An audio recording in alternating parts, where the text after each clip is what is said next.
Hey everybody, this is Brad from Johnson Small Engines. We have here a Cub Cadet 524 SWE snow thrower, and it does not run very well when the choke is in the off position, meaning that this carburetor needs to be rebuilt. All right, so this video is going to be how to take off this carburetor, which is behind here.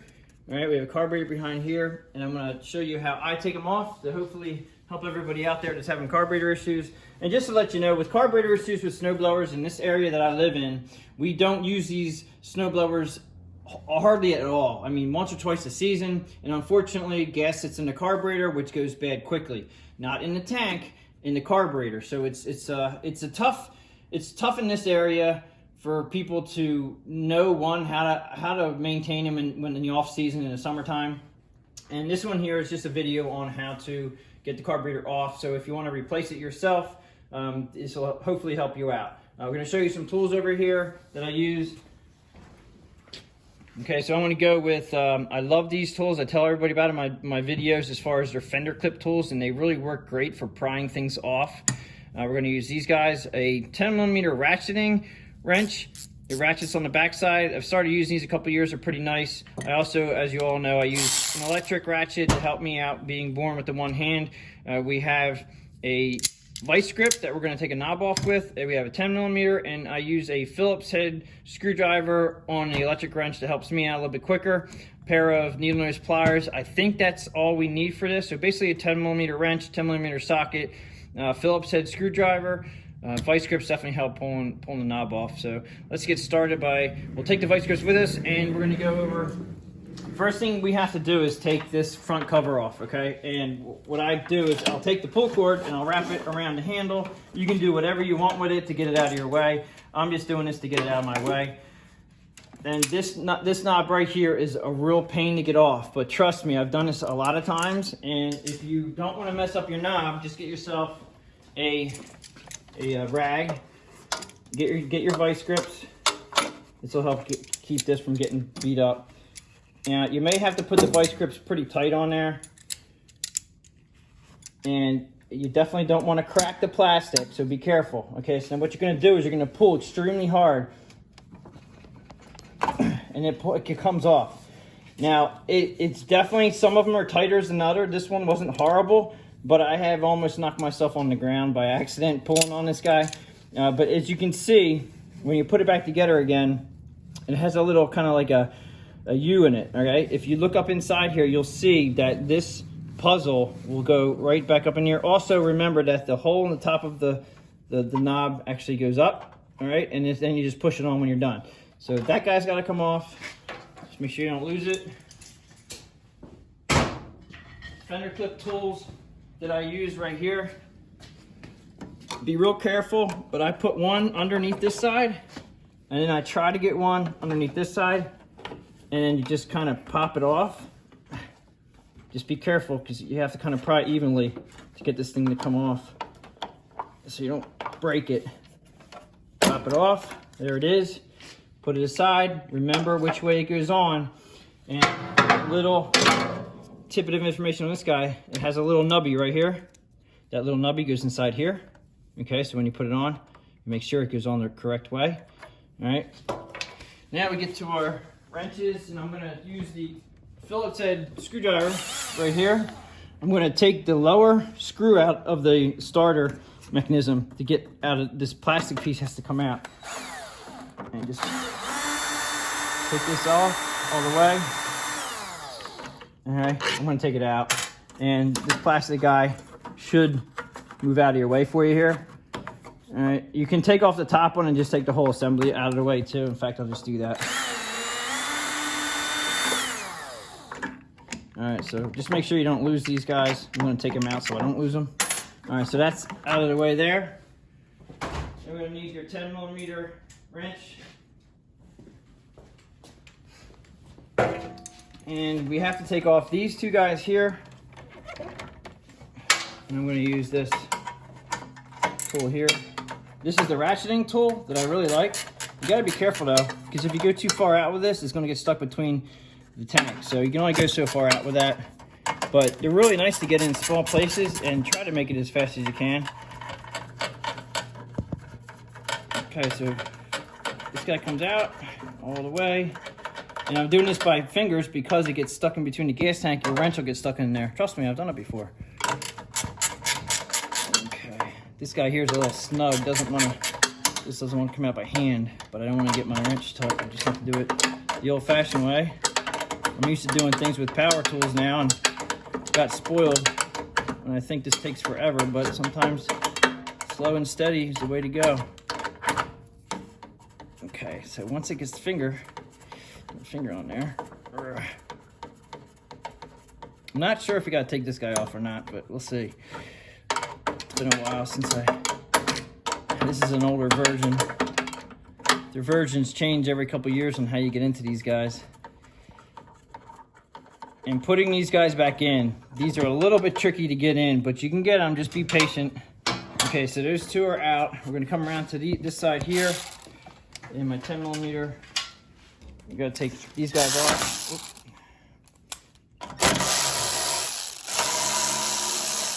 Okay, so I don't lose them on the ground. These guys out. All right, so we got this, oops, that you're on and off switch.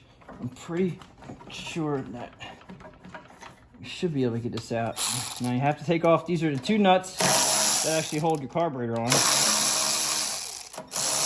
That should be the last two, I think, that we have to take off. And then you have to start wiggling. You have to get this above the plastic piece here. And I'm gonna actually take off this one over here. Okay, I'm gonna take this guy off.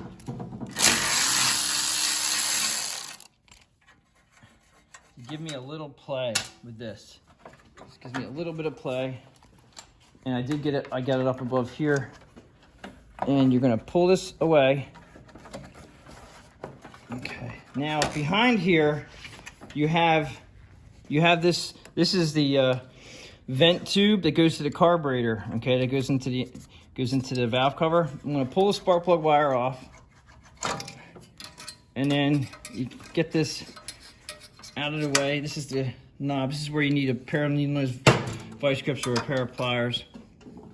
I actually can use my clippy guy here. Move that out of the way, and then you want to push that out while you're pulling away your whole assembly here. Okay, now it's coming out now. It's a lot easier because I took this off. See, this vent hose came off. And at this point, I try to get this guy to come off the hose. Sometimes it's easier and sometimes it's not. I just leave that right on the metal part there. That's gonna probably fall off when I get this out, but now we can keep pulling on it. Now you have a primer hose and also your electric for your on and off switches, and you see how they have them lined up here? This is how they come by.